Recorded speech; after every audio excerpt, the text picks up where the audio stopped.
for our last speaker before we have a panel session. And our next speaker is Dr. Naomi Kleitman, who is currently the Senior Vice President of Grants and Research at the Neilsen Foundation. And we've asked her to speak today on today's themes by sharing stories from her experience in various roles as a researcher, a program leader at the NIH, and of course now currently the head of research and funding at a foundation. So with that, I'll turn it over to Dr. Kleitman. Thanks. Oh, yes. Thank you. I have learned this today. So first I have to say thank you all for still being here. Routinely, I'm very often the last person in the session that speaks for all kinds of reasons I don't understand, but I'm always happy when there's someone to listen. So I was asked to give a talk about this title, and it was an interesting conversation when we came up with this. I wanted like a four-word title, but it ended up being this. And really what I want to do is just say, I'm here to tell you stories. I've planned hopefully enough slides to cover maybe half the time I have, but then really just to open the idea. I started working with Ashley Higgs not that long ago, really. And basically all we do is bring up a topic and start telling stories around it. So let me start with who I am, and that can lead you to a lot of different questions you could ask someone like me. First and foremost, I consider myself an advocate for spinal cord injury research. So that's my field, that's what I was a program officer, and that's what some of my research was in. But what I was a researcher, I was an academic administrator for a group called the Miami Project to Cure Paralysis.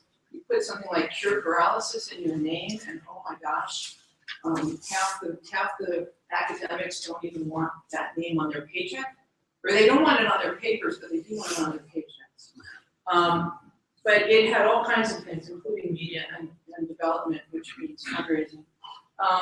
I was a program director at an NIH institute for 12 years, again in spinal cord injury research, but also working with other agencies, getting involved with coding, the early days of RCDC.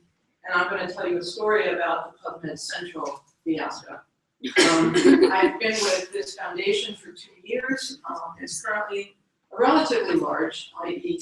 $500 million foundation, private foundation. And what Ashley asked me to do is actually tell you a little bit about different kinds of funders and different kinds of foundations. Oops, and I just went the wrong way. So I'm going to start there. So what is a funder? And particularly what's a foundation? So most of the funders and most of the big money, you're talking federal agencies. So let's just take my area, spinal cord injury.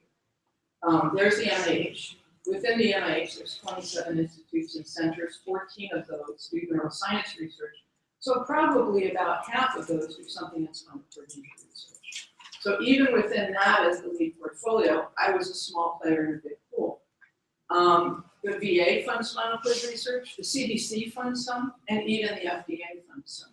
So government, and I want to add a term, everybody who spoke today said something that I wanted to riff off of. So particularly the last presentation, yeah.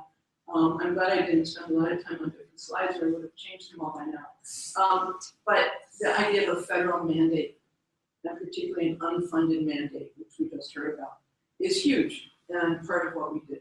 So the other alternative is a non-government organization, aka an NGO, which can be different kinds of things. That could be a funder, or it could be an advocacy group if they're still a nonprofit and they can't exactly lobby in most cases unless they're a particular kind, but they can be an advocate, and even governmental representatives can advocate for certain kinds of research. There are the consumer service providers, and they also will raise funds, often through nonprofit organizations. The government doesn't call these NGOs very much. They call them voluntaries because they do have all these different roles. The idea of nonprofit, again, gets, I'm not going to use the mouse, it's not working. Gets to the idea that it's all about where the money comes from more than the mission. So let's just keep that in mind. Each of these has different kinds of policy issues. Each of these will have a different kind of mandate, and I'll talk about a couple of them. And most of them will have different kinds of restrictions. And most importantly, especially for those 27 different institutes and centers at NIH, they have their own missions. They have their own funding and their own mandates. For the NGOs, they're particularly interested in those that raise money. Who gets the credit? In the same way as your investigators do, foundations care a lot about that. And I'm going to talk a little bit about my foundation and its link here to Philadelphia, which is very strong. But before I do that, public foundations are the ones I was used to thinking of, the ones that do the walkathons and sell the t-shirts and raise money and do really, really important things in terms of providing charitable services. Some of them also will make grants of their own. In my world, an example of this would be the Christopher Reeve Foundation. We're a private foundation.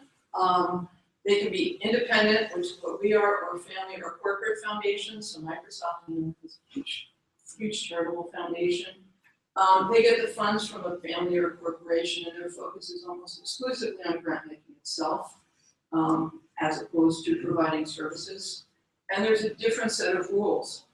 We have very strict rules on whom we can fund. We can only fund other nonprofits, which includes universities, because most of our money does go to universities.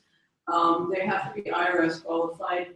And just so you know, because we hold money now in trust for our foundation, we're required to give away 5% of our corpus every year, or else pay very high excise taxes, and so we do. I'll give you those numbers in a second. So we're, as I just said, a private foundation under a trust. Our mission is to improve the lives of people with spinal cord injury. Not so bad.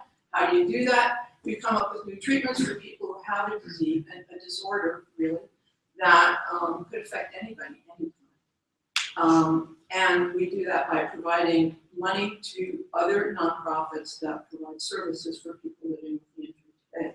But our real goal, because our founder was a person with a high spinal cord injury, basically he could, in his middle years, he had a car accident, and from then on never moved anything below his neck. And then he became a billionaire. Don't know.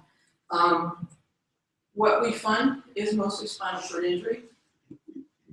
What happened when Craig was originally injured was he went off and made his business work. And then 20 years later decided to do something with the money he now had. And he started looking into research. And one of the places he looked was here at Drexel, because they actually have a very active, very interesting group of spinal cord researchers. And the head of the neuroscience department of that, I think still, but correct me if I'm wrong, those of you who know Drexel, Scott Fisher became one of his advisors and said, you know, NIH has a pretty good model. Peer review is the way to go. You don't want to go around fishing for researchers, because that's what some foundations will do. They'll find their favorite person who tells them a good story, and they'll channel money that way. And that's what a lot of fundraisers think they can do with foundations. They can just ask about it, and if they tell me a good enough story, I'll give them my money. And that's not how we do it. We do a peer review model, and that's what led us to as I said, what we do is that we began with a group that did a lot of very mechanistic basic research. But Craig, of course, wanted that going into clinical use, so we fund that entire spectrum. We do programs for people today, help them get employment, help them get an education, help them do sports. We fund scholarships both to students with spinal cord injury and to hopefully encourage people to go into this type of medicine. And we do fund some grants through our co-founders and board in those spinal cord injury. And just to let you know, our mandate of 5% is between $20 and $25 million a year. So in terms of our spinal cord portfolio, we're a par at this point to the NIH and VA funding. So how do we do that? We use peer review. How do we use peer review? Our grants program is Altium's Proposal Central. We have that new slide I put in, didn't get in this version that we pulled up. Okay. We have 5 or more standing portfolios a year that involve a letter of intent stage. Why do we do that? Crowd control. We want to look at the mission. We get, you don't know in any given year if you're going to get 200 applications or you're going to get 500. And we've got at this point, a total of 10 people on our entire staff for these 5 portfolios. We have full grant applications. They have different templates. The people in the universities have to know how to apply to us, because if you don't use our template properly, we don't even review your applications. So it gets back to how the universities need to look and understand how they're working with funders. Why do we do that? We're busy with crowd control. If you can't at least follow our instructions, why should we give you $250,000? Well, I also understand, because I was a researcher and I was an NIH person, what it is from the research standpoint. They're not going to, your investigators are not going to spend a lot of time worrying about my little foundation's templates. And that drives some of our policies. So I will tell you a little bit about that. That's why the foundation, getting somebody like me who understands both worlds, has changed a lot of what we do. We do use this peer review model. We have a standing scientific review board that has two members from Drexel and often other people from the other institutions here in the Philadelphia area. The details aren't that important, but why did we choose this year to start working with Uber Research? In part because it worked very well with our grants management software, Proposal Central. And the fact that they made it so easy for us to just not re-enter things, to actually work with us. I was being wooed by 2 other organizations actually at the time that I didn't reach out to. I don't know how they knew I might be in the market, but it was really interesting to look at systems and see who can make it easiest for you, the user. And I appreciate the fact that there wasn't a big hard sell. I made the choice freely. Post-award, we have annual reports that need to be done. That's a whole different set of templates. We have final reports that need to be done and closeout. And this is one of my stories. If I'd known, I would have put little tangents and segues. I love that. When I first got to NIH, I had been a graduate student, let's see, I had done my postdoc. I had an individual graduate, I had an NSF fellowship, was on a training grant, and I had an individual postdoctoral training. All of those had payback agreements associated with them, which is what happens when the government pays your way through school. Then I worked at the university for 12 years, and then I went to NIH.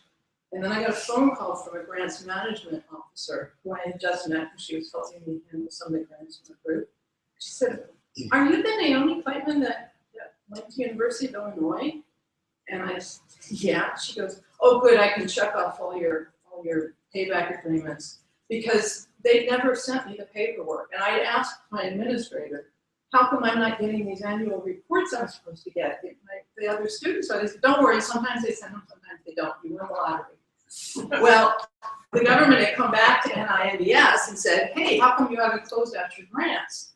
How come you haven't written off these payback agreements?" And she said, "Well, at least I found one." I mean, that poor woman had 3,000 of these students to try and track down that year, and I just happened to show up at her institution. So we're not doing that. Basically, our foundation has a different plan, maybe because I learned from that. We don't give you all the money in your last year. 10% of that money is held back, and you don't get that money. You can spend it, but you don't get it from us until we have your reports in here. And that's what will happen is funders will learn from each other, and these policies grow in large part because some of us saw what happened when we did.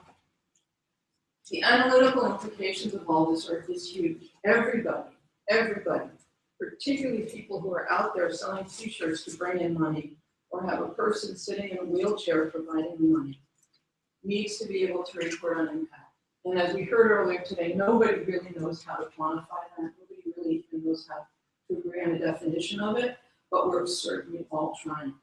And we kind of know it when we hear it. Traditionally, impact means, did the principal investigator get an RO1? And I'll tell you actually that in my foundation, that is impact I look for. I want my foundation to be able to fund that early stage research to get that necessary preliminary data without which you don't get an NIH grant. Because I want NIH to spend more money in my area, not less. So I don't want to fund the stuff that's NIH ready. I want my PIs to get an RO1. But that's not really what my board wants. I mean, they'll understand it, particularly the two academics on the board. But really, they want that R01 to lead to a clinical trial, to lead to new practice standards. Well, I could say, well, how many papers were published? Well, I give 2-year grants or 3-year grants because I'm a foundation and it's small. So publications very often will lag far behind funding years. And I'm looking to Uber to help me go back and follow this over time. So I have to have a longitudinal review. Fellowships and trainees, where do they end up? It's huge. I told you my story. We're starting to track whether the docs that we paid for the residency years stayed in some medicine. NIH can't even send out a questionnaire. They're not allowed by law to send a questionnaire to say where are your students, or even to the students themselves if they can find them. So this is a weird game of hide and seek, and that's because of OMB requirements. So there are rules upon rules that make things that should be apparent and obvious completely arcane.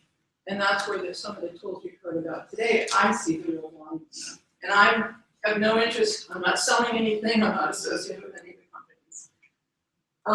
Those of you who know about NIH and its internal system, its internal grants management software, the Impact 2 system. And there's this thing we use called QBR, and I still don't know what it is, but that's the system I used for 12 years. And everybody loves to hate it, but now I miss it.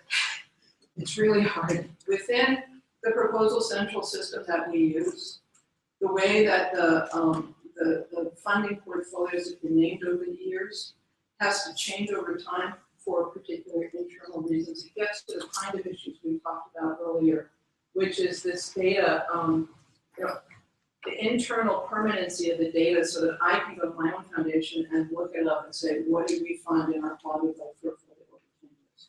And again, it's another reason why the Uber is so important to what we're trying to do, because it's difficult when you're in a small foundation without a lot of IT resources to actually be able to do these things. I want to compare myself to federal agencies. I don't actually want to do that much, but everybody does. And it always helps. So I can use NIH report to look all that stuff up. That's what used to be done, and that used to be the only way to do it, but it's not much fun. And of course, because we have these review committees, we have to do the workflow. We have to look for overlap. We have to go out and search for reviewers, and we have to figure out where our grants lead to federal dollars. So I met Ashley over the phone. I met him for the first time here today in person. And he sent me basically just, he said, oh, hey, I just pulled some stuff up. It was a search of active grants, number of active projects in grants coded for spinal cord injury. And the reason I pulled this up is because I presented this at a Department of Defense vision setting meeting earlier this year. So this is the Neurology Institute. This used to be my portfolio. This blue line here that goes up and comes down is actually the Department of Defense portfolio that whose meeting I was at. And this green line here is our foundation. So apples and oranges. So we fund research, but we also fund program grants. So this is not all research, whereas everything else in this is. And it's number of grants, not dollars. So in terms of dollars, we'd be much lower because we fund smaller grants, but I'm pretty impressed with this, okay? We've got 2 other institutes here. One is the Bioengineering Institute. One of these is Canadian. You can, flick of a button, I could generate something that gave us a heck of a lot of information, and I've also given Ashley a list of notes of things I'd rather do. And we're working on those. This one is the number of new SCI coded grants, and again, with the idea of information overload in mind here. Here's my little, this is the lead institute at NIH. This used to be my portfolio. Okay, here's my little foundation. So last year, we funded almost 3 times as much in terms of just numbers of grants that needed to churn. New grants funded, because we've just come into our endowment, we're just getting our portfolios going, and it led to our seeking out, basically seeking dimensions out for a solution. These analyses have implications. That was a great figure. I showed it to my board members. They loved it. It shows workload. it shows relative positioning. It doesn't show me dollars. And, you know, for a lot of people, real dollar figures as opposed to grant numbers are important. But, you know, that's okay. You can build onto any of these, but it gives you an idea. And it is important because foundations are always trying to position themselves relative. I can't tell you the number of times I was at NIH where a foundation called me up and said how much federal money is going into spinal cord injury. Why? Because they want to show how small it is. They want to show it's not enough. Okay? So NIH became very protective of the information it put out. So all the coding and the kind of information, again, I think actually we referred to it, of how grants are coded for different areas so you can do these analyses, have a lot of agendas behind them. And the accuracy of these text algorithms that NIH chose to use. So they have a system through our CDC that does a text analysis. And I can tell you stories about coming up with that one. But I can actually use something like Uber to reality check what the agencies are reporting. Are the grants they're reporting as spinal cord injury really spinal cord injury if I can run a different sort of customized analysis on them? Where do you go from analyses? You go to strategy. You go to accountability. One of the things on that figure I showed you is I can pull up all the separate institutes, but of course I want a trans NIH number. And I want to point out that a new federal law is pending. It's called 20th Century Cures. It just passed in Congress. So it's another one of these mandates coming your way. NIH will have to report. If this passes, they'll get more money. And in exchange for that money, they will have to report on an overall strategy. They will have to do an analysis of duplicative grants, and by duplicative, that means between the institutes, that means across the agencies. And it will probably eventually mean, and nonprofit funders as well. So this is about to become a new federal mandate. And then partnership between the agencies. So they don't want overlap, they want partnerships. I consider that a good thing. Our foundation is already partnering with some of the federal agencies. And I think that's a great way to go forward. So the last couple of things I have to say have to do with, I can go into more or less detail, but I really want to open it up to questions. One good example is these forms we heard about earlier, getting your forms and getting the reality checked against the mandated. Well, this is a changing landscape, and when you're trying to emulate NIH so that you don't make it harder for the universities if you're a foundation. So when I got to the foundation in 2000, when I got to the NIH, they had a 2 to 3 page limit on their bio sketches. You could go down to 10-point font if you wanted, and you basically had to have an exhaustive list of publications. The foundation, when it began funding in about 2003, made up their own templates, because what did they know? And they were Word templates and they were tables. So you literally had to cut and paste each reference into a Word table, but what did they know? So I got there and I said, no. If somebody wants to use an NIH template, let them use that. So we can now allow both. Not every foundation is going to do that, but again, we did. And then NIH changed. So this actually happened before I got to the foundation. Now they could only report the most relevant publications, up to 15 of them, with a whole lot of text about what their personal investment in research was. And oh, by the way, PMCIDs, I'm sorry, I am going to talk for another minute. I'm going to tell you about that. They just changed the biosketch again. So I'm a foundation that's trying to keep up and saying it's okay to use our template because we fund organizations that don't really care about NIH. And now we can accept any one of 3 different biosketches with different information on it. And we're going to have to come to some solution to this, but it's the same sort of portability issue we've been talking about. So what should my foundation do? We want to try and be responsive to the needs of our applicants, but on the other hand, this is just NIH changing. Can I even see a full publication listing in the new version? And if you go back before we had identifiers of individuals, I have a very unique name, Naomi Kleitman. There's only one in the whole country. But there used to be an investigator named Nathaniel Kleitman who lived to be 104, and just about the time I started publishing, he started getting my reprint requests. He's the man who developed the concept of REM and non-REM sleep. He's listed as one of the top 100 scientists of the last century. And he wrote me a very nice note going, I think this request is for you. Have a nice career. Like, you know, if you put me in PubMed, you'll get his papers as well. So the public access, and I'm not going to tell you this whole story, but I lived through it, and what happened was it was a mandate to make federally funded papers available through PubMed Central. And as was mentioned before, at first it was voluntary, and nobody did it. The other thing that happened first is the government made a terrible choice. They already had PMIDs in PubMed, then they said PMCIDs. Yeah, okay. And now you have to report on them, and who's responsible for that? Well, the program directors. The program directors didn't understand it, and those of you who lived through it, halfway through 2008, you had to determine if the paper was eligible and needed to follow the system. And you couldn't even go by year because it started in the middle of the year, and then you had to go and you had to fish out, was it submitted to NIH MS system? And if so, did it switch 6 months later to having a PMC ID before you could sign off on a progress report? Well, you've got 40 PD program directors in my institute, 27 institutes and centers. Let's see, about 1% of them maybe will actually check on this. 100% of them have to sign yes if that money's going to go out the door. But very few of them really knew exactly what they were doing. So what we did was, within the Neurology Institute, we said, this is not going to happen.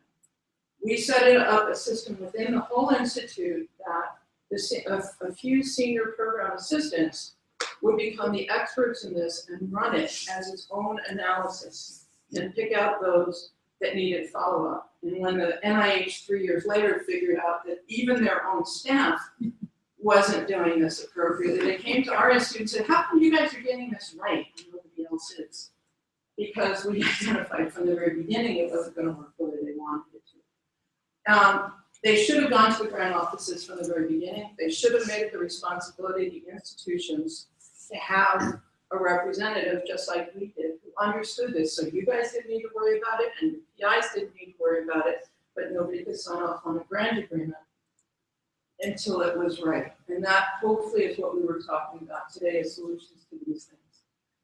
I just published I was just the 15th author on a 20 author policy paper, and I had to go in and update my Orchid account to get it in there, because I found my name in PubMed, that the paper was out, and I couldn't figure it out. I learned so much today from you people. But you know, realistically, a lot of the investigators are just out in the fields picking flowers. They don't understand this stuff.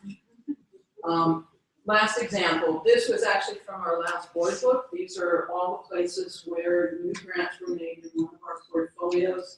We used Microsoft Publisher to do this because one of our post-trustees likes to see a map.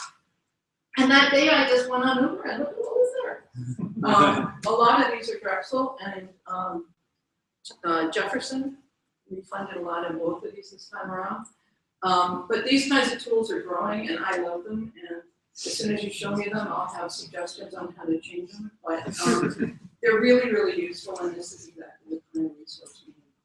So having said that, I'm a few minutes over, but we have time left. Questions, if any, or we can start the conversation.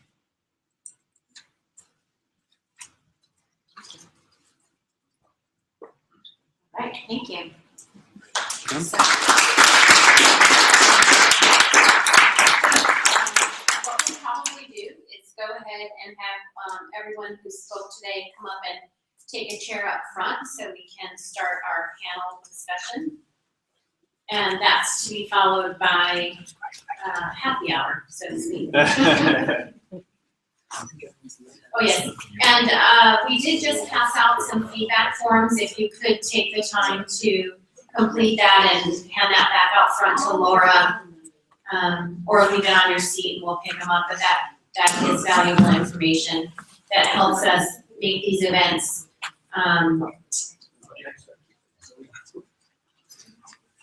more directed at the audience and valuable to the audience. So, Stephen, do you have anything for me? Yeah, I think all, I'd like to thank the speakers for today. And if we could sort of maybe track back and go back to Mike and Lauren's presentation. Some of the issues that they raised around the atomic units of research and how the data actually flows around the organization, how that can be managed.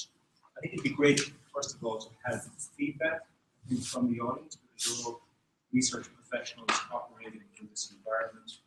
What was your reaction to Mike and Lauren's project, their presentation, some of the issues they raised? And then after that, once you give your reaction, I'd like some of the panel to react and some of the issues that Mike has raised. Anybody from the audience want to start off? Don't be shy, it was great.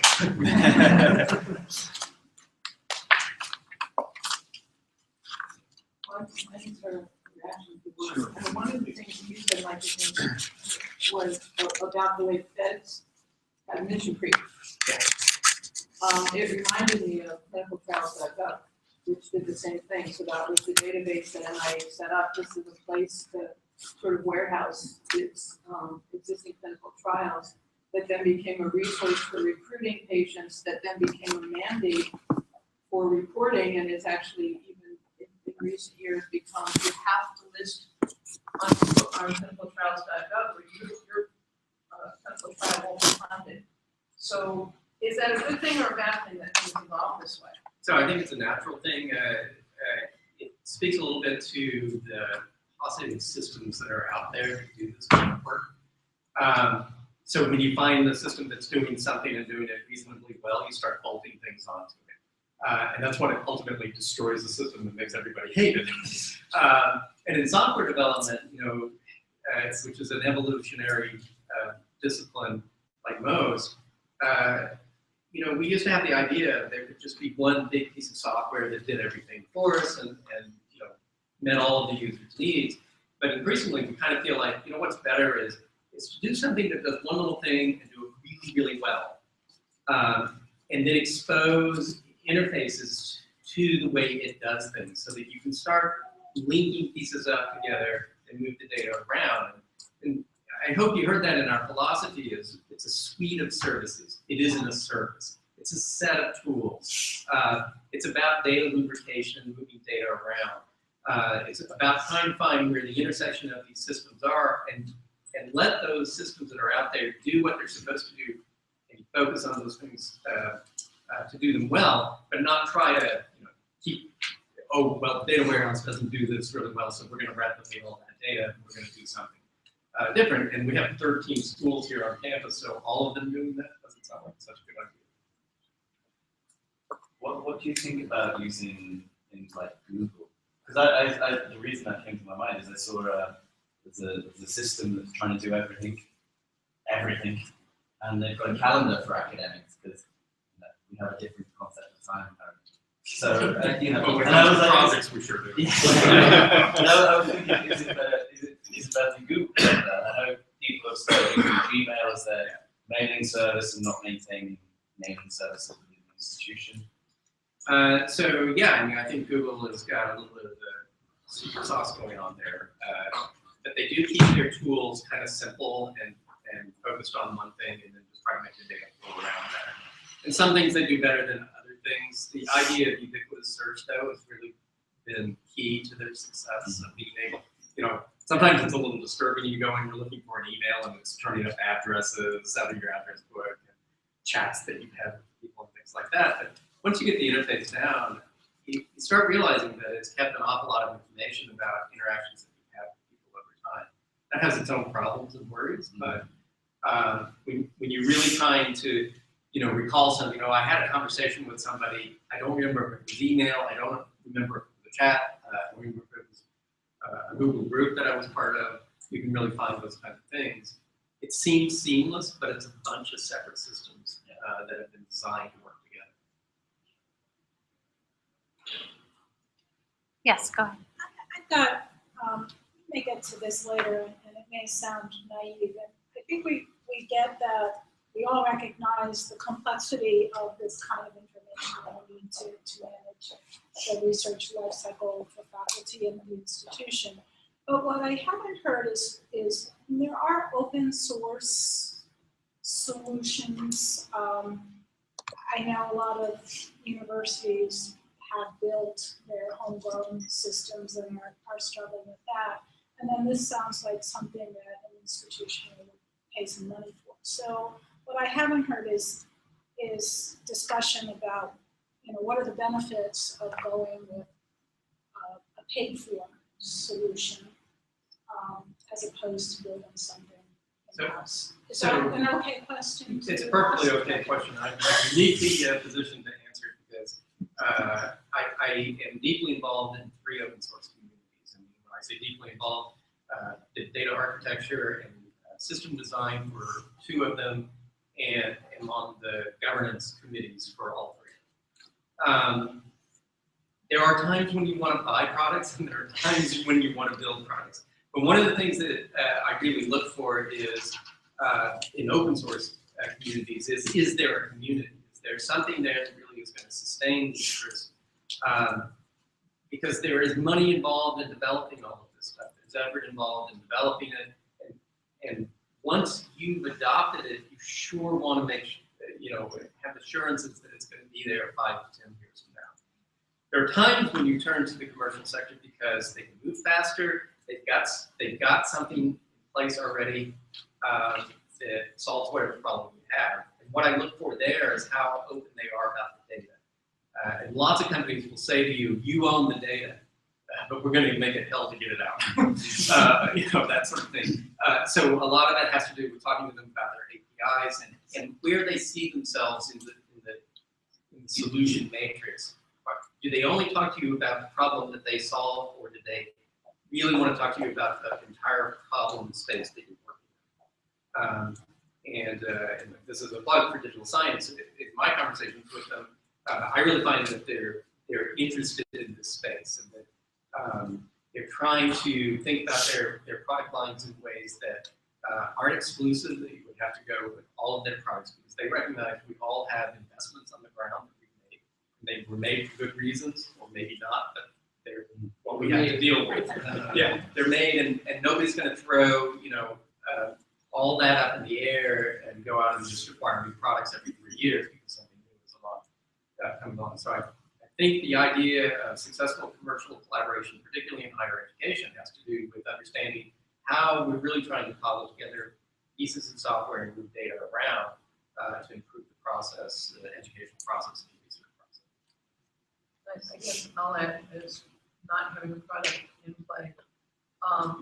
We're a limited foundation. I mean, big for our space, but we identified we had certain needs, and we're going to, we chose to go with a group that was using standards that didn't require a lot of reworking on our end of things.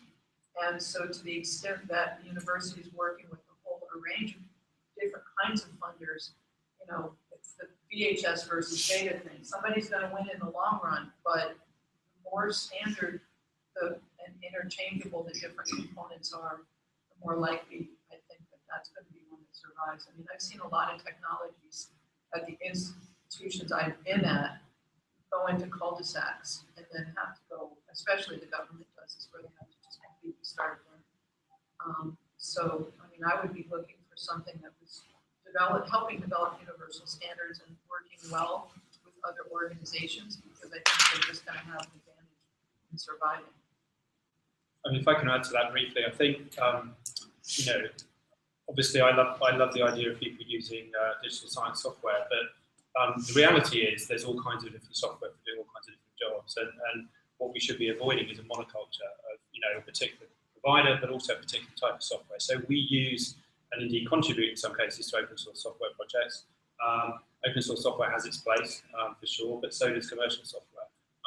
And one of the reasons we set up digital science in the first place is our belief that open source software and homegrown solutions weren't providing for researchers and research administrators the kind of software that they need and deserve. Right? So we were trying to fill the gaps where we saw that there was an unmet need. Where there's already great open source software or indeed other commercial software for a purpose, we try and stay clear of that, because that's not where we can add value. So what you really need, and I think Mike and others have said it as well, what you really need is a rich sort of software ecosystem where the data can flow freely and you can move things in and out. And that way you can pick the right tool for the job and different systems can work together. So it means, open data, open standards, open APIs, and that gives you the freedom. What you really want to avoid is a monoculture of one particular approach. And one other thing, I think, just to add that you want to avoid is you should almost always look for a solution other than building it yourself. I mean, that really should be last resort, and if you're going to go in that direction, you should go and talk to everybody you know, because they probably have the same problem. And I'm sorry, Stephen. So I think also, Anne, you brought this up earlier, and that is that there really is no one solution for everything. We all know that. But I think what you need to do is look at the solutions that tick the most boxes, and then that's probably where you want to start making your evaluations. And Timo or any of the founders may want to talk to this as well, and this goes to your point a little bit, is that each of the portfolio companies within the digital science ecosystem do have free offerings to them, because their number one philosophy at the heart of digital science is, what are we doing that helps advance research? And so, Mark with Figshare, that a researcher can have a Figshare account for free if they want to make their data open and accessible. If they want to keep it private, well, then they might pay for storage. Altmetric has a library offering for free. I think Overleaf has something that's free. So I think I've touched on everybody, but maybe you might want to speak to that a little bit, Timo, because I think that's also important when you talk about all these open source products that are out there, and Symplectic integrates with both Vivo and Profiles, which are those free open source platforms. So I think let's just talk a little bit about what the digital science philosophy is there. Yeah, the first thing to acknowledge is that the so-called freemium model, particularly in online software, is well established. So it's not a particularly unusual approach, albeit perhaps in this case it's slightly more unusual than in others. So enabling people to use a free version of your software is, just from a business point of view, is a great way of getting people on board and allowing them to try your product. But what Kelsey says is absolutely right. Our starting point is what's going to be good for research, and how can we get the most people, using the tools that we're making available. So, we do have to be able to generate revenue in order to be able to support the tools and their future development. But equally, we want to create a business and products that are sort of, as it were, swimming with the tide. So, Mark was very early in identifying open data. I mean, he was an open data proponent and advocate when he was a researcher, and he was, as it were, scratching his own itch when he created Figshare, even before he came on board at Digital Science. And so he noticed the need, he'd done something about it instead of just moaning about it, which is what most of us do, and he created a platform then that other people can use. But then the aim was, well, how can we get the most number of people using it? And the way you get the most number of people using it is not set up a toll booth right at the entrance. The best way to get most people using it is to enable the open data part of it to be free, and then it's the more proprietary approaches and the commercial offerings for publishers, for example, that we charge for to be able to have a viable economic model, because we have to have that in order to sustain it in the long term, and that's the way we serve all our users, whether they're paying users or not. And that viable economic model is something we touched on in our talk, with understanding about how is this going to be sustainable, and it's all about future-proofing. How is this going to be available? And for commercial companies, you can have SLAs and things like this that are going to say, here's where our data, because we'd love to be open source, but then we wouldn't have a sustainability model. We are open sourcing our API because we like the idea that other people can help us build our stuff, and other people come up with better ideas than you have. But it's finding that fine balance of. I think I saw something about Estonia recently, which I think is kind of the great goal for this. So their government, just because they had no legacy software, they got a bunch of open source stuff, a bunch of commercial systems, and their rule is that you don't have to, any person who lives there shouldn't have to fill in the same information twice for the government. So if they have your national insurance number or anything like that, it should just, they should never have to ask you for it again. They should know who you are and what it means. And I think in academia, if we can get to that point, if we start again and remove all of the legacy stuff, then we can get to that point. But it's a great example of where some systems are great for open source and some systems are great for particularly fundamental building blocks. We use open source. Is there a question? Any questions? Yes. So, yeah, there's one. This is a very pointed and also open question. I apologize.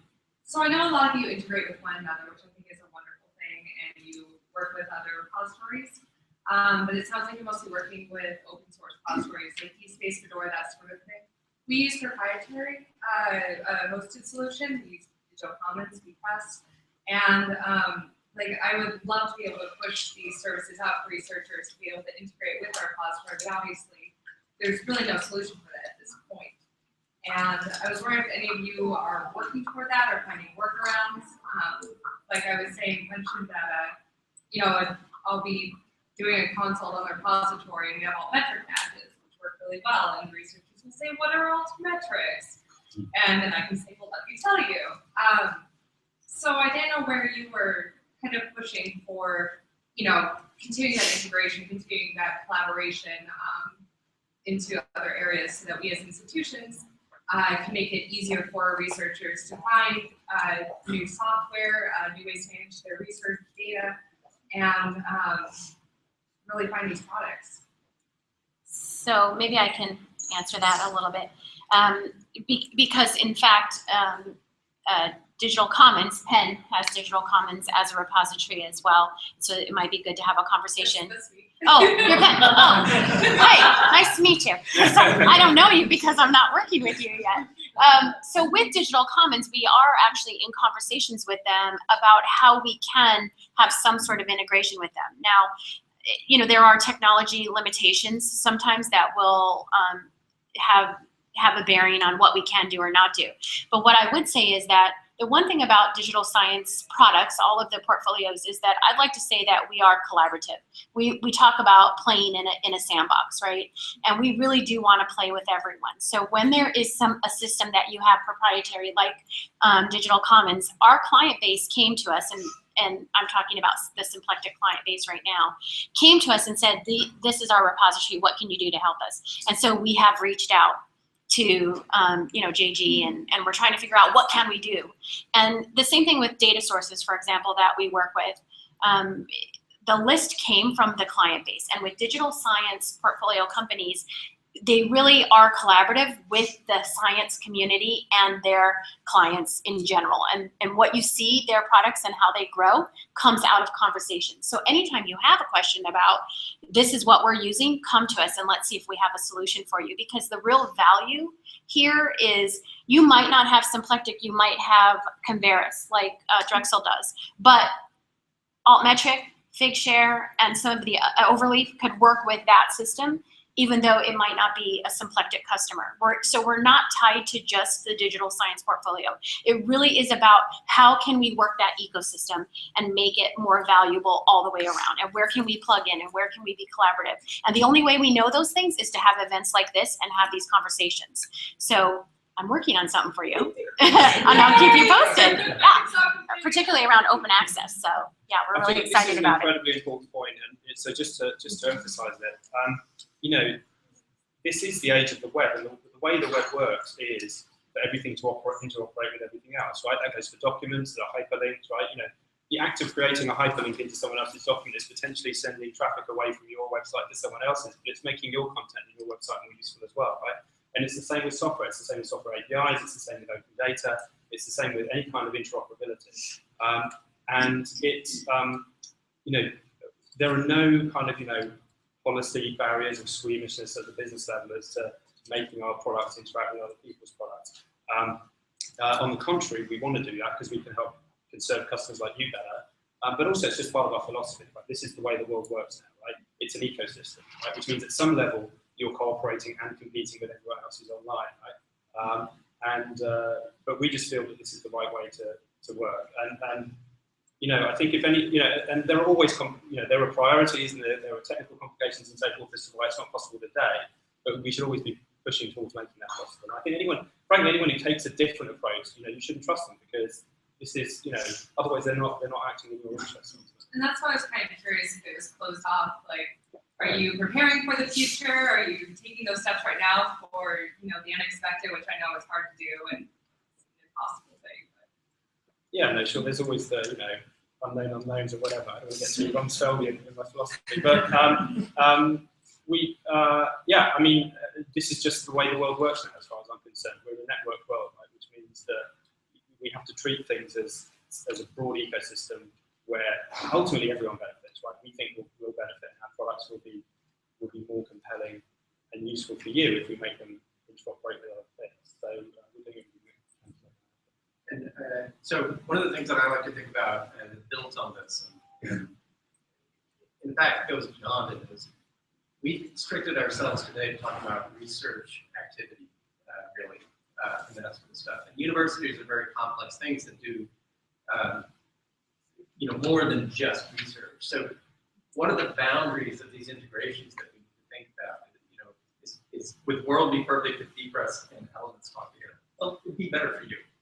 For Make sure. my life easier. Yeah, but we really need to be thinking even beyond that, and to start thinking about learning management systems, research administration systems, and other laboratory management systems. All of these systems that are out there around the university, and how they're using data and not necessarily reusing data, but replicating data in ways that don't help us understand what's going on. And then you have the silo of the institution itself and how it's not sharing data. And we create marketplaces for companies that just charge usury fees to say, oh yeah, we got the data from that institution and that one, and now we'll charge you a bunch of money to show it to you. This culture of openness really is going to break down those kinds of barriers so that we can better understand who's doing what, where's the important work happening, and how can other people participate in that work or learn from it in some way. And that really is what universities and higher education institutions should be about. And I was talking about commercial versus open source. One of the reasons you get involved in open source, thing is because, then everything just flows around and you move it around. But that integration really is very difficult, and it takes a lot of talking to people to get things to work. How does your resource procurement system talk to any of these other systems that we've just dealt with? A laboratory management system that has to say, I need fruit flies. That has to be paid for. And that's your ERP system that's going to do that. So how do we make those things work for researchers, for the scientists out there, and then leverage that data in some way to make better learning and research outcomes is what we're really trying to start talking about here. So it goes way beyond the barriers of just research. It's how the ecosystem works and where you're setting the boundaries of those ecosystems.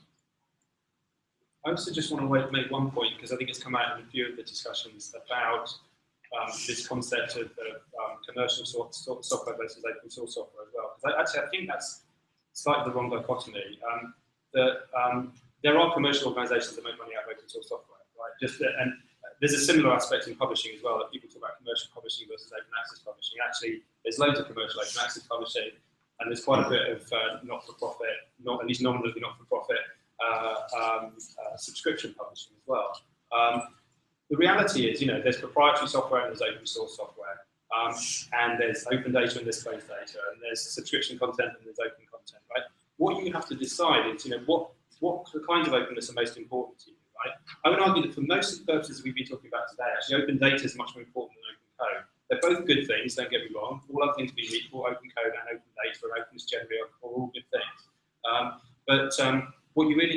In the end, there has to be something for an organisation, particularly a commercial organisation like ours, to sustain itself. There has to be something that's proprietary that allows us to doesn't allow a competitor to come in, take our software or whatever, and just replicate what we've already built. So there has to be some degree of proprietariness about it. And the real question is, what's important for you to be open, right? And I would argue that in most cases, the things we've been talking about, open data is by far the most important thing. Because then you don't like a system or you don't like a provider, you take your data, you move, and you go to a different provider. Open data also means what we were talking about earlier, right? Which means that any new software system you might buy can interoperate with the things you're already using, or the things that your collaborators use. I think it underscores the idea of keeping things somewhat isolated and modular, because increasingly what we're doing is building links between systems. So to migrate out of the system that has a lot of the links bound up inside of it is really difficult to do. But to migrate one piece where there are things that link to it through some standard API or something like that It's a lot easier to think about. It lowers the overall cost of your infrastructure.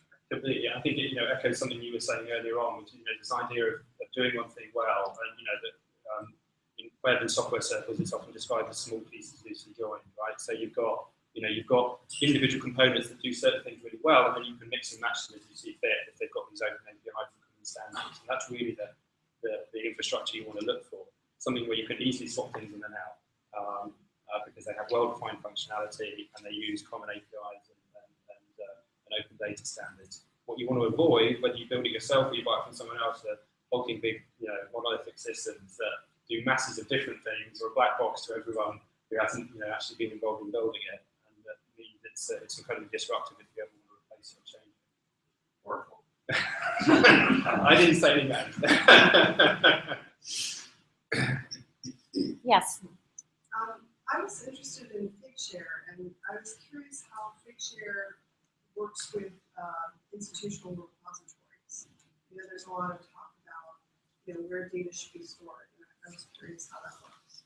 Yeah, and this is a great example actually, because APIs are relatively new, in terms of software production, and so we get asked a lot. The example I gave, we have a paper repository. If it ain't broke, don't fix it, But we now have this need to fill in everything else. Where's all the data? Where's all the data? We say, okay, and we have this a lot. We have this one need. There might be 8 repositories, but we have this one need. So come in and do this stuff. And we can set up. The reason why we're open sourcing the API is so people have trust in the API, and they can do whatever they want with it. They can create their own endpoints and what have you. And so we always try to push into the institutional repository if there's a better repository for it. We did start looking at pushing into other repositories. If you're saying it has to go to GenBank, but we've got a nice interface that people are familiar with, go from Figshare into GenBank. But then you've got these repositories that were built often on grant money, often before some of these things. So for them to have an API is another 2 years away or what have you. So it actually limits what we can do. There's something called Sword app, which is looking to do something similar. It's a kind of joins repositories together. But every time we've gone to use Sword app, people have said, actually, can we just use the API? Because we don't know that all of these things are going to be around forever. So the idea you can plug in and pull out is the best thing to do. And then just to go back to that last point as well about the different, how we work together at Digital Science, different things. As an example, we integrated with Mendeley as a way to pull in your papers before we integrated with our sister company, Req, because the Mendeley API was better for that at the time. So we did that first, and then actually Orchid turned out to be a better option anyway, so then we put all our efforts into Orchid, because it's more community driven. And exactly that ability to swap in, swap out, is a good way to do things. So if you then changed your repository and said, we had ePrints, we're now going to DSpace, we'll just change the linkers into DSpace. So it's that small parts of this. Is that the question? Are you doing this already? You're working, for example, in Loughborough University, where you're setting up a metadata exchange back to DSpace. Yeah, exactly. And then we have that. So we have that with DSpace already. There's again, the symplectic stuff we're doing with Loughborough is through our API. The idea that if you're in Elements and you've got this mandate, we need to make data available, you can just upload it through their system, because the academics are used to using that system, and just have it pushed to your repository. That repository could be anything. In this case, it's Figshare, because we can accept the data across. And that's just because the institution wanted that. It's just a happy coincidence that we're in the same space and we can have these conversations easier. It's the same with Altmetrics. I don't even know, did we? But actually last week, so we these new institutional DOIs that we give to the institutional offering, that, as I say, the institutions can take with them. I just had to go and say to you, and will you track these, or do we need to do some development work to make this happen? And he was like, oh no, so it's all set up so we'll capture it anyway. But that conversation walking across the office is a lot easier to tick that box than, so it is easier sometimes within digital science to work and get things just moving through instead of having 4 hour meetings discussing. Yeah, I was going to say that quickly. When you mentioned the internal collaboration, it's partly because we're all in complementary spaces, so it makes sense to work with them. But it's also partly because we're we're literally in the same office. Like a lot of us have the same office space, and it's just easy. It's very easy for us to do stuff. We could walk over, like, get the adults and ask questions, as opposed to set up meetings over weeks. But I think you can also look at what we've done in the publisher space, for example, which was covered by you and certainly and to some extent by Mark as well. So across portfolio, we serve almost 100 publishers, right? So this is despite the fact we came out of Macmillan Publishers, that we were a spin-off from Nature Publishing Group, and to this day, even though we're actually now a separate company, we are still sometimes described as digital science part of Nature Publishing Group, which we're not, just for the avoidance of doubt. We love our colleagues at Nature, and we still work closely with them. They're important customer of ours as well, but we're not Nature. But despite the fact we came out of that business, despite the fact we have a shareholder in common as well, so we have this shared ownership there. Despite the fact that some of us, including myself, used to work at Nature for many years, we work completely neutral across all the different journal publishers and publishing platforms out there. As I say, around 100. I don't know the exact number of what it is today. And I think it's a great example for us. It's been good business, right? Because they pay for our software and for our data and services. But more importantly, it's a great way for us to serve the researchers who are ultimately, we exist to help, right? Because we can make our functionality and software available across all these different publishers. Then that's where it will get used, right? We aspire to do the same thing in the software space as well, right? So we are, we don't preferentially work with just within digital science, as the guys say, it's often easier that way, so it happens quicker, and we all have a similar mindset. But we'd love to work with everyone out there, just as we work with publishers. Question in the back. Naomi, you said in your sort of funding research, but one of the holy grails is knowing if that gets through the clinical trials in areas. I just wanted to sort of check with maybe you or Ashley, is that something there that you can track through publication? Obviously, is there a sort of connection there? It just struck me as a key point from there. The short answer for me is I'd like to talk to you about it.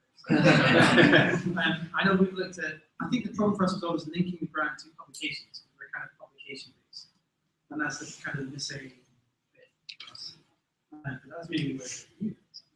Yeah, we work with all the major data sets, publications, grants, patents, clinical trials. We spend a lot of time, like us up here and others, working on the publication to grant language that you mentioned. And clinical trials would be the next logical step. Currently, we do that on a customer-specific basis. So within the NIH, they may have a specific project to combine all their internal data, plus their trials, plus the grants data that we have. So working towards a vision where those things would be linked, so you can do that. But we're still at the point, all of us, is connecting grants and publications doesn't yet exist. That's actually where some of the mandates might work for us rather than against us. So I was telling Timo just before my talk began about one of my very, very well-known investigators who happens to be somebody who did translate from cells in a dish to Alzheimer's patients, who consistently, in his acknowledgement section, didn't get his grant number right. And so none of the papers, and there are many of them that came out of that grant, will ever be associated with the grant. But now NIH, through the QBR system and other, are tracking publications much more avidly. So where we ended up with is it depends on if the reward system supports the accuracy, otherwise it's garbage in, garbage out. When I used to have, I also ran the new investigator, or the new program director course every year for our new program directors at the Neurology Institute. And I learned this as a new program officer. What are the essential numbers and letters you need to identify a grant uniquely? And half the people who've been at NIH don't even know that. And 90% of the people at universities don't know.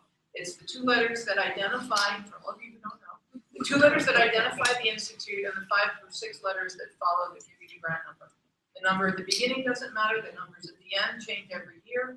And unless it's standardized, and we've done this actually now for common data elements as well, unless you have a standard form of reporting that, you're always going to have holes in your system. these guys can work with the data that are there and are linked to grants and papers and presumably next grants from the same investigator. But there's, up until now, a lot of things are gonna fall out because they're either just wrong or they were never reported appropriately. So we have to live with the fact that we're not gonna be able to look retroactively very well. Looking proactively and prospectively, you have another problem, which is things are done through grants for a while, and then if you're lucky, a company picks it up and runs your trial. And I haven't heard anything that's gonna make that linkage work. So there's still work to be done in making that happen. The nomenclature you said, is that true for all US funders? Is it best That's, practice? as far as I know, that's NIH and VA now uses a system with X grants that I think they use that, but not all funders. I mean, we don't have that system in our foundation, and I don't think others do. But something as simple as that, you know, as a graduate student, nobody ever taught me, they taught me I had to have my grant number in my acknowledgement section, but nobody ever told me what that number meant. So it's tricky, and there's so many holes in the system right now that I really, what you see is what you see. Don't imagine it's representing what's really there. Any other questions? Do we have any? Because I just want to pick up on one point. So my Sure. question, Mark, you talk, and on this panel, you talk about unplugging. Mhm. You know, if you don't like FigShare anymore, you can take everything else. What's that? I just thought, and on this panel, that I think it's come up in different forms. But it was something that before we were part of the digital science family, that was something that we felt was very important, and we were surprised that there were others that thought this way. And I just think it's a way to proof that what you have purchased, either as when we buy a piece of software, can I export all my photos out at the end? I'm more likely to use it and like it and all. I think almost everybody within digital science looks at how can we help people unplug from us as a philosophy that helps along the way. For us, it's if you create one of these categories that we look at and have your data in from a funder, you can get everything out, and it's not proprietary to our software. So to share a definition for a topic, if you create a new understanding of spinal cord injury with our tools, you can use that without our tools. And you can share that definition globally, openly, with everyone, say, it's my understanding of spinal cord injury. I just thought that was very important. And while that's thinking about future proofing, it seems to help along the way put systems together and plug them together. The unplugging is as important as the Yeah, and as a consumer, what I'd say is, you know, nobody's gonna go to the CIO and say, oh, we have to spend $14 million to replace all of our other systems because we're getting FigShare. You know, so you know you have to look at these points of integration because they're going to cost you locally. So the easier it is to do integration, the more you push your vendors on that, you know, by asking the questions, the lower the cost is, and it's easier to then say that's the right thing to go with. You know, getting it out is an exit strategy that you know IT people always think about. And that's why in my talk I was saying, we don't care who, in the new data space, I don't care who you go with, just make sure they do these things, and like things were persistent identified as API. Not just because it's better for academia, but we're going to have to work with these companies in the next couple of years. And if they haven't got an API, it makes it infinitely more difficult. So, you know, it makes it infinitely more difficult for them when people start asking them, have you got an API? But it's something that we need to work with, otherwise these things don't link up and you can't take them out of other things. So, Were there any questions or thoughts when you came to the event today? Did you have a specific thought in mind that you thought this panel might cover in their talks that we didn't? So if it's off topic a little bit, but you think it might be good for this crowd to hear, does anybody have any questions like that? Yes, go ahead. I work in the pharma industry. I didn't hear anyone mention anything about the commercial space for any of these research areas. Be it, biomedical seemed to be the focus. We talked about engineering, material science. What of the commercial space for research, that wonderful academic corporate partnerships we hear about. Yeah, certainly digital science companies work with pharma and biotech companies, as well as with publishers, who many of them are commercial. So we're certainly not averse to working with commercial organisations, and we're one ourselves, obviously. We have a very big pharma company that uses LabGuru, which is what I'm showing in the video in my talk. Also, another big pharma company that uses BioRaft, which is our lab safety and training solution that I mentioned very fleetingly, but I didn't talk about. I don't know with you guys. I mean, you guys work with commercial organisations as well. So why don't you talk well, commercial. In the pharma space, we're not there yet because we're very much still in the space of doing one thing well.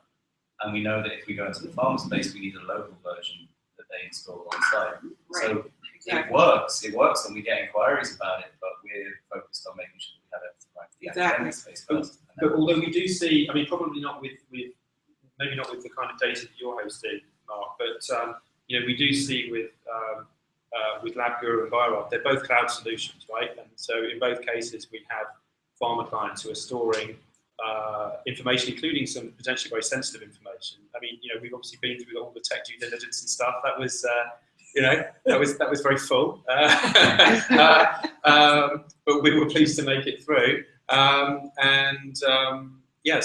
we treat that sort of confidentiality and privacy incredibly seriously. But obviously, the commercial space has a different kind and different level of expectation on that front than the academic space. I was thinking more like using the data, because I've always thought, I support a group that does publication planning, using Mendeley and any kind of tools that help them look at research from a different view than just, looking at PubMed, we know experts we're talking to, but sort of being able to do the analysis and just the whole picture, but less of the, obviously, the open part.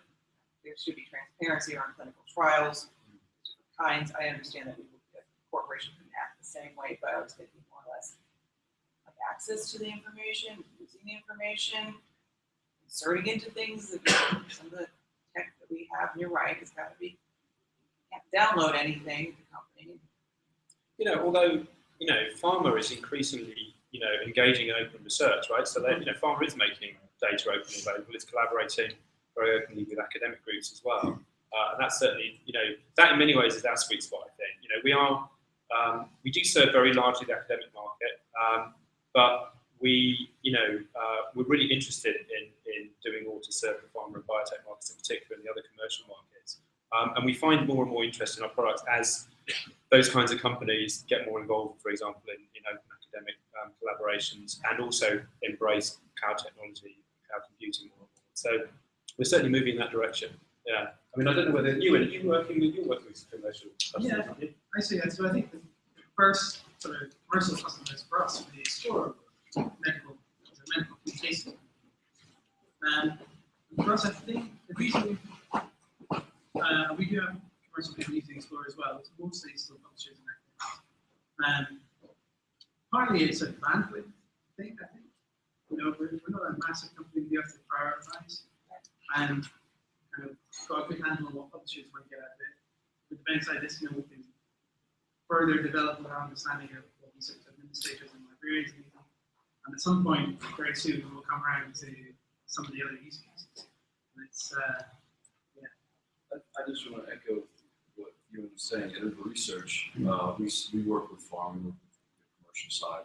We look at it from if you're a funder, what your mission is. There's some that's funding, and then the research mission, because in the end, it's a research mission. You have the same types of questions if you're at Penn or at Drexel or out in the suburbs. So we are working with, and they're asking the same questions. What's everyone researching? Where's the funding? Where are the gaps? What's getting attention now that could be coming out in publications or getting more investment from the larger funders? It's the same questions. And yeah, so it's we're using it, but it's a fact that we happen to prioritize funders. They're kind of our home base and who we think about the most. But if we can also help others, Even in the patient or disease communities, it's happening. So through the Neurology Institute, where I was, we've been developing common data elements for collection of, you get past $500,000 per year in NIH funding, and you have to make your data available for And so the Neurology Institute has developed the nomenclature and the lexicons and whatever of how the data should be collected so that they can be communicated across trials more easily, so that the data can be warehoused. And they've done it for, we just finished the spinal cord injury research data set. There's also clinical data sets. It's going to impact on electronic medical records as well, and how data are collected. And at least in the spinal cord world, the middle-sized pharma and cell companies are at our meetings and talking about the same thing and sharing. And a couple, like when Geron closed down they had the first human stem cell trial, and they closed it down because they went away from neurology and went to cancer. They essentially made that information available to a smaller biotech company to pick it up. So it was it's still within the for-profit sector, and it's not completely open. But that's actually more of the rule these days for a lot of these companies than the exception. And the more portable it is, I think the more you'll see that as the rule that will continue. Thank you. Yes. I think it's a question for Mike and Lauren in digital science. What remaining gaps do you see from the overall research life cycle where there's still a hole in the digitization process? So the first place I would start is identifiers. Persistent identifiers really are still a developing space. So you look at something like ORCID, and not everybody has one, and worse, people have 6 or 7. But that's just humans. There's any number of registries or co-referencing services that you can begin imagining. How do you describe institutions? How do you describe departments? How do you describe domains? How do you describe funders? How do you describe the kind of activity that somebody is involved in, so that it can be universally understood and that people know what data segments go along with it. And then that idea of I have one piece of information, and it's unique in its identification power, but can it resolve into all of the other identifiers that are out there? So for me, there's a lifetime, a career's time worth of effort to still be spent on defining how these systems work and what those boundaries are, and then how you sustain the ability to say, I've got this identifier and it is that thing there. Because we know about Bedrot and all that sort of stuff. That information is still critical and still unique. You almost need historical registries as well. This is a place where libraries have traditionally, been the resource for society to understand how things were referred to at one time. One of the reasons why we feel like we should be involved in this space. I think there's a lot of interesting things happening around reproducibility. And to be honest, people have been talking about it as a problem for years and years and years around nothing to speak about it. But not even just necessarily, maybe the way to do it is to split the problem in two, and not even just worry about reproducibility within the lab, but even just giving the raw data and the end result of the paper. How did I get from here to here? What are the scripts that ran? What are the things that created the graphs? And I think that kind of stuff, it feels like it's a doable problem now rather than something that can just go, well, oh yeah, reproducibility. I think a lot of that, the technology exists, but it's not just been appropriated in an academic way yet. I can throw genomic sequences at Wolf and Alpha, and they can tell me what genes are expressed. So we can mark up all of our sequences with those genes. But that's one example of one file type. What about the astrophysicists, and what about the historians? And probably something exists for all of them. It's just, and that knowledge, again, is usually in the library. So yeah, that's conversation. I think also the accessibility of the data in order to get reused. A lot of the data stores that exist now for certain domains don't have the APIs or the manpower to make it available for reuse, whether that be in the privacy of the university or on the open web. And also the the interoperability of ontologies and getting universities to really adopt less natural language, at least for now, and sort of go for more structured data. It's an interesting one, the structured data one. Pulling back to the commercial space, I did talk with Novartis recently, and they don't have as big a problem here because all of their employees have to properly mark up their files as they save them. Maybe not. That's amazing. Yeah, but I was like, in my mind, I was like, well, can't you make all of the academics do that as well? Because they're paid in the center, and it's just the case. We need to do that. we need Your machines SharePoint to site do is it. terrible. Yeah. You need to add the meta tagging. Whenever you search for something, it's like, okay, I got a bunch of documents, and I should be able to find this. But if everybody did that, it would make that kind of search retrieval so much easier. Because I think it's not, just a technology problem, it's a societal human- problem. It's a cultural Yeah. problem. Yeah. It's a human process. process. I love this final docs, like,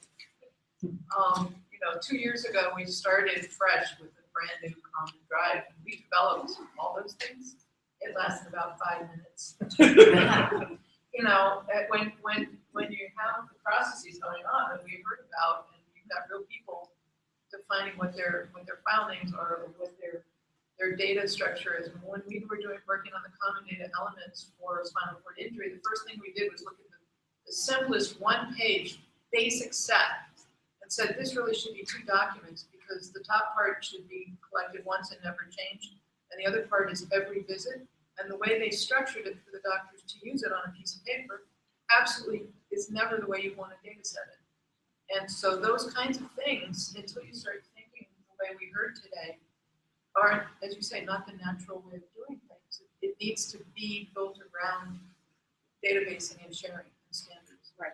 So could I ask back though? So you asked a question about what's missing, what do we perceive that's missing? So what do you perceive that's missing in this space?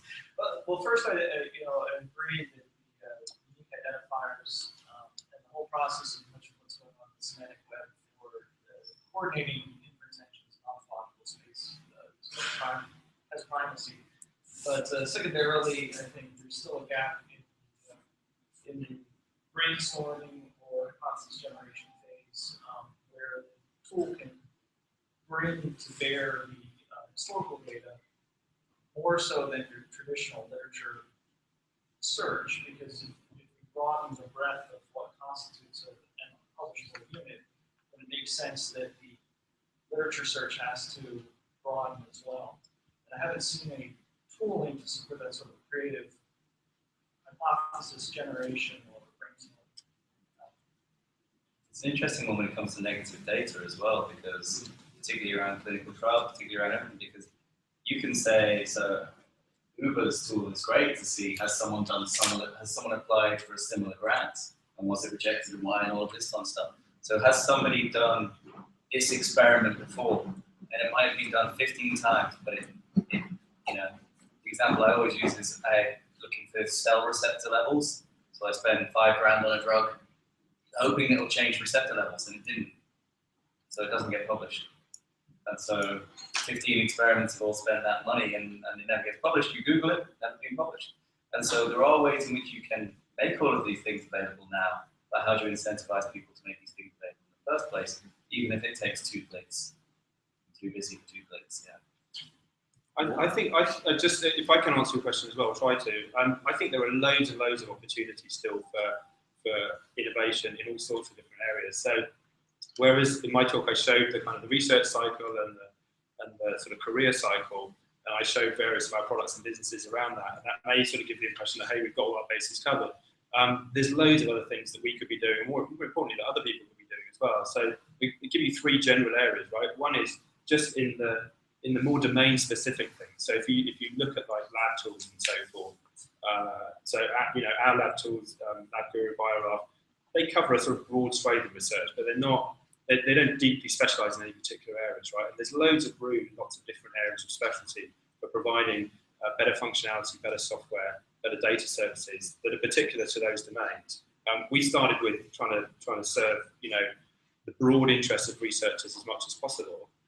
and we haven't done a deep dive into particular domains, but there's loads of room for that, innovation in those areas. I think another area is with regard to hardware, actually, so the Internet of Things and research. So we have a Catalyst grant program where we give small grants to very, very early stage ideas and startups that are not ready yet for commercial investment, but we think they're smart. And so the last one of those that we awarded was to a very early stage startup called TetraScience that's doing some interesting things around getting lab equipment to talk over the internet. Then it can talk to the kinds of software and databases that we've been talking about today, right? So what happens with your lab equipment actually talks, not just the software via the researcher, right?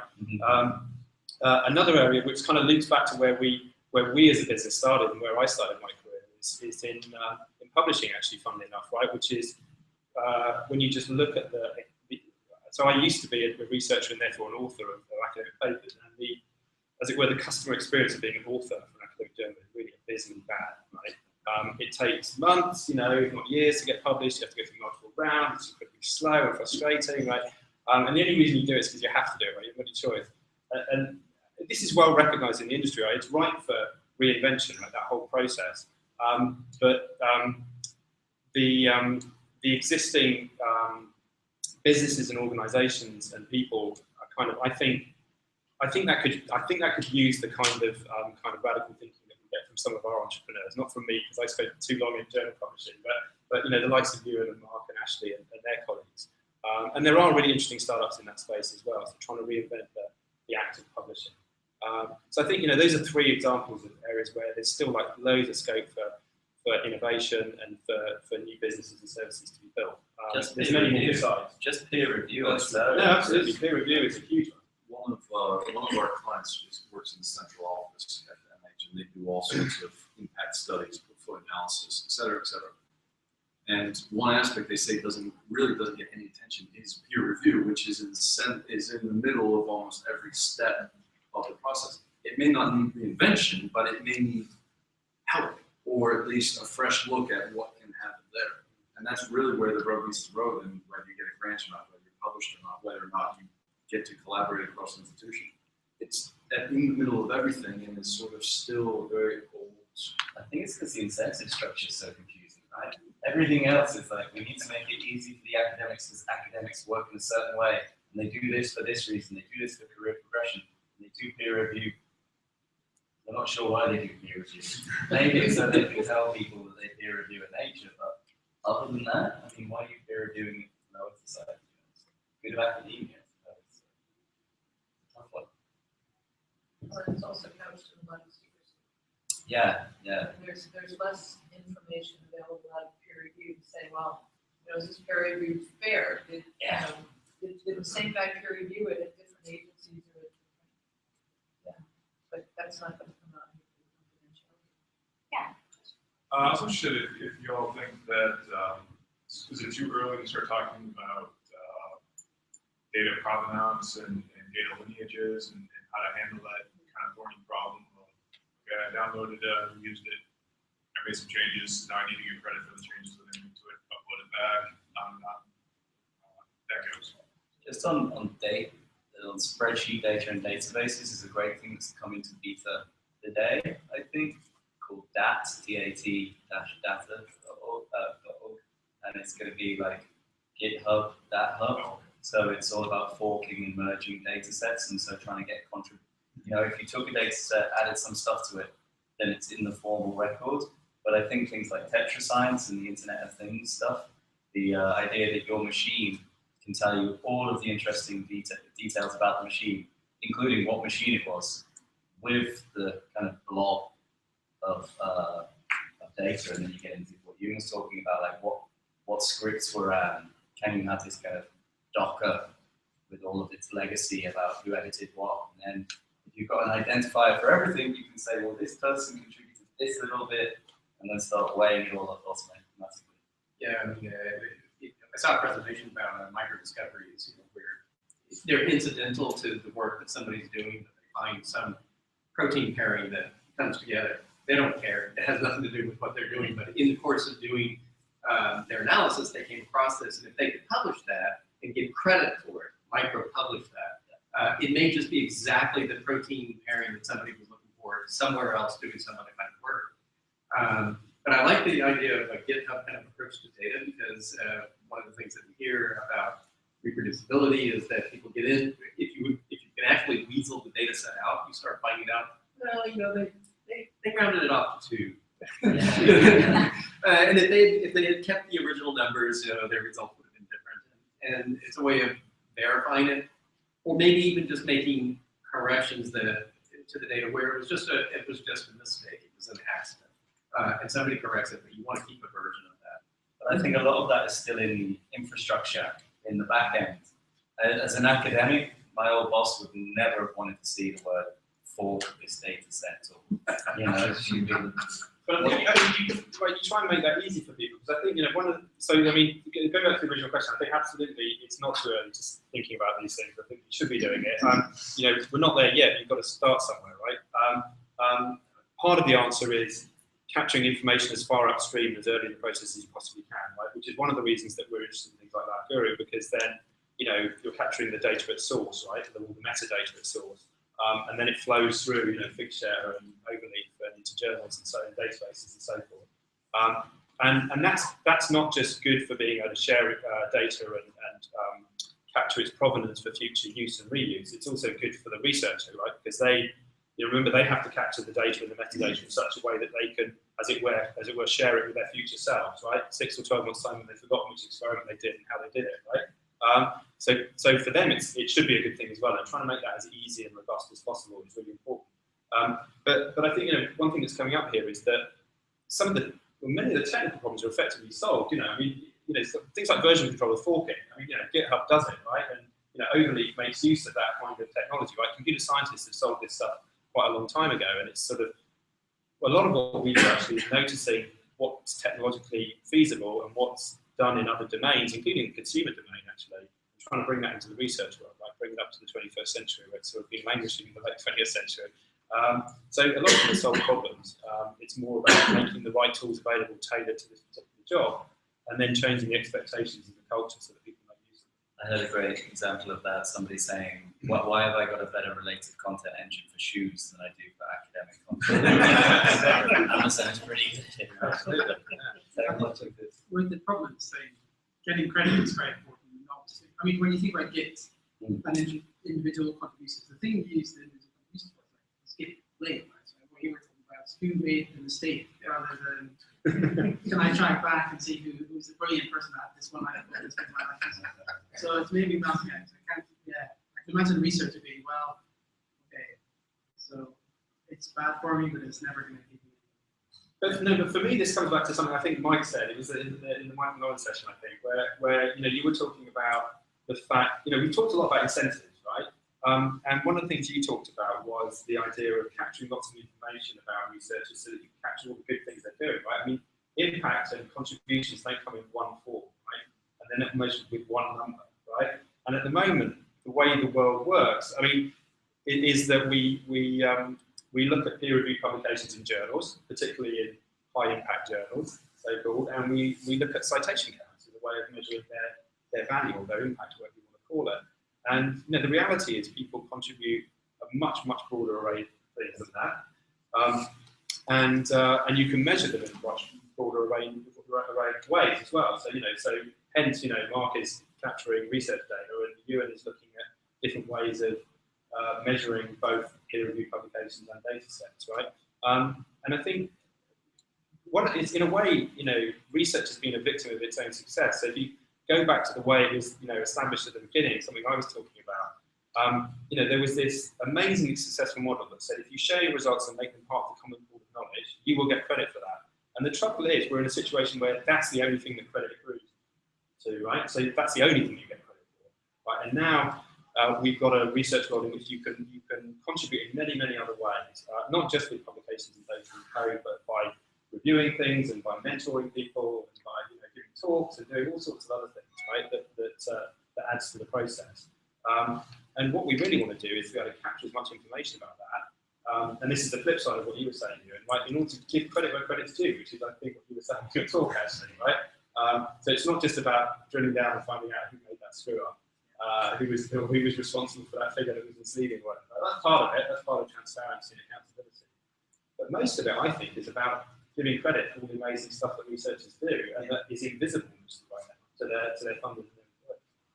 So, can I ask a question? So in this new biosketch that NIH has that I was mentioning, their text paragraphs are meant to begin to address that. Where the reviewer gets to say, this is my contribution.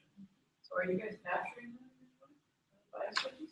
So, on the, we're looking to do something with the DMP tool with the, because the NIH also say that anybody who they fund now has to have a data management plan. And I think the idea of the NSF saying we'll measure you on products, not on publications to academics. That's good, but it's in a white paper that it's the library's job to filter through that information, because when I was an academic, I didn't read white papers. It's getting crazy, yeah. But then the DMP, the data management plan stuff, for me is much more important, because if you're going to get funding, then you have to think about this. You know, even if you don't have to, even if we can then capture it and then in 2 years come back to you and say, with this grant information, you said you were going to do this that we captured as well. Where is the data? Well, that assumes it all comes down to the data set, which of course many people contribute to. What I'm talking about is the information in the new biosketch, where an investigator gets to say with their heart, this was my contribution to this body of work. It's not in data, and it's not in a form, it's in a paragraph. Yeah. And it's now part of what is driving review. The rest stuff. Yeah, no, there's the rest of that. So as far as I'm aware, we're not doing anything with that specific information, but we'll look into that because it's an interesting point. I mean, part of our team in London has done some work with HEFT in the UK, so the Higher Education Funding Council in the UK, looking at impact statements as part of the research excellence framework, the thing that I think Mark referred to. So this, every few years, the UK government requires research institutions to report on what they've done, and they have these sort of impact statements for the broad impact they've had. And those are sort of largely qualitative prose sort of assessments of the impact that certain pieces of researchers have had. We've done quite a lot of work on that. I mean, I have to say that that's quite a lot of manual work. I mean, there's some programmatic and analytical work as well, but it's a lot of it's manual work, putting that stuff together and making it queryable and putting it all together in sort of consistent form. So we created a website and created some analysis out of it, showing what kind of impact this stuff had as a first pass to try and make that stuff consistent and comprehensible and sort of analysable at some level. But it's just the beginning. I mean, this is tough. Just to give you an idea where we want to go someday, one of our newer portfolios is in psychosocial research, which is what, a lot of it's survey driven, patient reported outcomes. And those of you who know about CORE, patient-centered outcome research, and part of sort of an NIH-like institute thing, but not NIH. So how you determine whether or not something goes to market depends on, is it improve the quality of life of the individuals?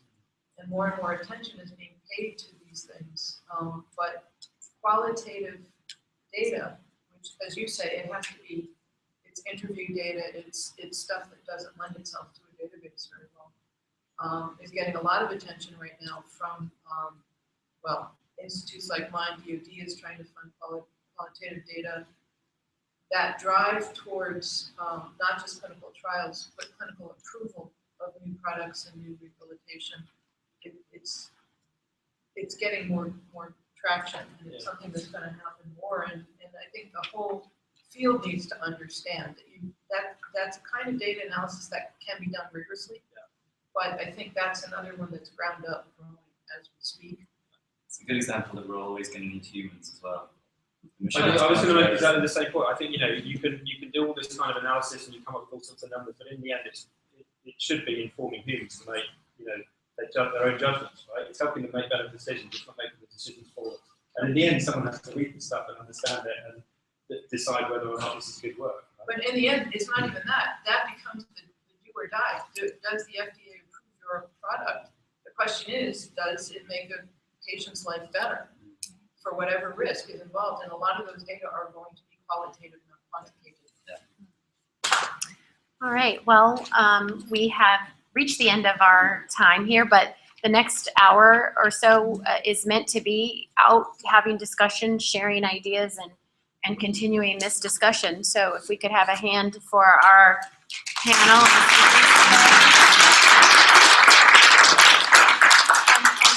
Thank you to all of you for coming out and contributing to the discussion. I think it's been a lively one, and let's just continue it over. We do have some drinks and canapes, so please drink responsibly. Thank you.